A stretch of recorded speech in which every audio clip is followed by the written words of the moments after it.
Imagine carrying the expectations of over 1 billion people. The man who mastered that crushing pressure didn't even start out playing their favorite sport. He was on a football field. He grew up in Ranchi, a city in the Indian state of Jharkhand. It was a modest, working-class environment, miles away from the elite sporting academies that usually groom future champions. Mahendra Singh Dhoni was a regular kid from a family with limited means. His primary athletic focus was simply diving as top goals for his local school team. This chart shows the harsh mathematical reality of Indian cricket. You are looking at a talent pool of over 1 billion people, all fighting for exactly 11 spots on the national squad. Breaking in from a resource-deprived background is statistically staggering. But his school coach noticed something unusual. He saw how fast Dhoni reacted in the football goal and told him to try standing behind a set of cricket stumps to keep wicket instead. That single piece of advice gave him a direction. But raw talent alone doesn't pay the bills, and he immediately hit the hard wall of middle-class financial reality.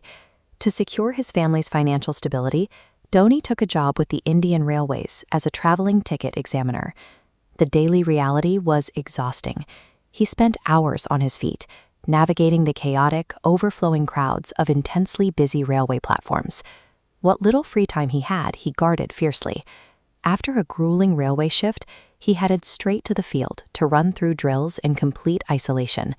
That relentless grind got him noticed. In 2004, he received a call-up to the national team. However, his early performances were marked by struggle and low scores, rather than instant success.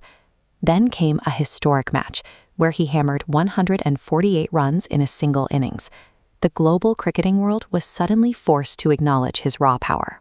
Dhoni spent years balancing the chaos of the railway platforms with the isolation of night practice. This dual life forced him to perform while physically and mentally exhausted, building a level of endurance that prepared him for the intense scrutiny of the international stage. By 2007, the national selectors handed him the reins, officially making him captain of the Indian squad. He quickly earned the nickname Captain Cool. He made highly precise tactical decisions, and uniquely, he had a habit of smiling when the match pressure was at its absolute peak. That leadership approach yielded immediate results. Within months, he guided his squad to win the 2007 ICC T20 World Cup. From there, he led the team on a historic run, securing every major ICC trophy available, ultimately capturing the Champions Trophy. This composure stabilized the team. While opponents often became erratic under the spotlight, Dhoni's presence ensured his players remained focused on the mechanics of the game, turning a personality trait into a distinct competitive advantage. The ultimate test of that strategy arrived at the 2011 World Cup final, played out in front of an expectant, desperate home crowd. Realizing the stakes, Dhoni pushed himself up the batting order. He physically stayed on the pitch until the very end, absorbing the mounting tension so his teammates wouldn't have to face it. He pushed the match down to the wire, finally launching a massive 6 into the stands to secure the World Cup and fulfill the decades-long dream of 1 billion fans.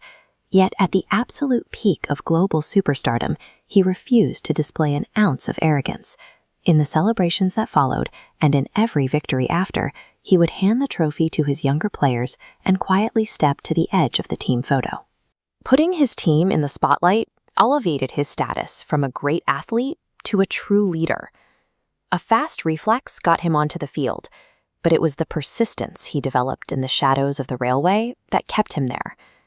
His career proves that the combination of patience and humble leadership can take a person from the most ordinary beginnings to the very top of the world.